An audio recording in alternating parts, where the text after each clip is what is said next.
नमस्कार साथियों।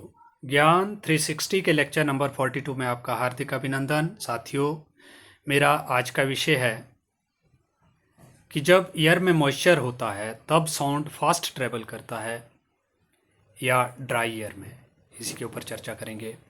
क्योंकि बात साउंड के ट्रेवल की हो रही है तो सबसे पहले साउंड को जानना ज़रूरी है। साउंड एक मैकेनिकल वेव होती है। कहने का मतलब है कि साउंड को चलने के लिए माध्यम चाहिए होता है, मटेरियल चाहिए होता है, और वैक्यूम में साउंड वेव चल नहीं पाती है। हम प्रीवियस लेक्चर में जान चुके हैं।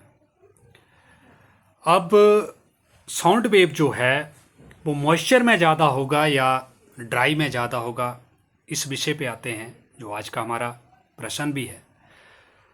तो भौतिक विज्ञान में एक रिलेशन है जिसमें वेलोसिटी और डेंसिटी एक दूसरे के इन्वर्सली प्रोपोर्शनल है। कहने का मतलब है कि वेलोसिटी ज़्यादा जब डेंसिटी कम, जब डेंसिटी ज़्यादा तो वेलोसिटी कम। मतलब इन्वर्सली प्रोपोर्शनल का मतलब होता है कि अगर एक फिजिकल क्वांटिटी को हम एक साइड बढ़ा रहे हैं तो अगर वो इन्वर्सली प्रोपोर्शनल है तो दूसरी साइड वो घट रही है, और यही नियम वहाँ पे काम करता है।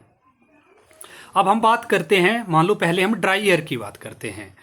ड्राई एयर के केस में हमारे पास मोलिक्यूलर मास ज़्यादा होता है, और मोलिक्यूलर मास ज़्यादा होने से हमारे पास जो है डेंसिटी भी ज़्यादा होती है। डेंसिटी ज़्यादा होगी तो फिर वेलोसिटी कम होगी। कब? जब हमारे पास ड्राई एयर है। और दूसरे केस में जब हमारे पास नमी वाली हवा है, मॉइस्ट एयर है, मॉइस्चर वहाँ पे एयर के अंदर है, उस केस में क्या होगा कि जो मोलिक्यूलर मास एयर का था, एक्चुअल था, उसकी जगह जब हम पानी के हमारे मॉलिक्यूल ले लेंगे, H2O ले लेगा, तो वो जो मॉलिक्यूलर मास था, नाइट्रोजन और ऑक्सीजन ने मिलकर जो हवा बनाई हुई थी, उसमें जब हमारे वाटर के मॉलिक्यूल जाएंगे तो फिर उसका मॉलिक्यूलर मास जो है वो डिक्रीज हो जाएगा।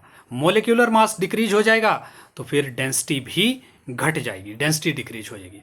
और हमें पता है कि डेंसिटी और वेलोसिटी जो है वो इन्वर्सली प्रोपोर्शनल है। जब नमी वाली हवा होगी वहाँ पे डेंसिटी घट गई तो वेलोसिटी बढ़ गई। तो हम कंक्लूड कर सकते हैं कि जिस हवा में नमी होती है वहाँ पे साउंड फास्ट ट्रेवल करता है, और जहाँ पे ड्राई एयर होती है वहाँ पे साउंड स्लो ट्रेवल करता है। तो ये रीजन है, ज़रूर आपको समझ आया होगा, बड़ा इंटरेस्टिंग सा है। तो कल किसी और नए विषय के साथ आपसे मुलाकात होगी। तब तक के लिए नमस्कार, राधे राधे।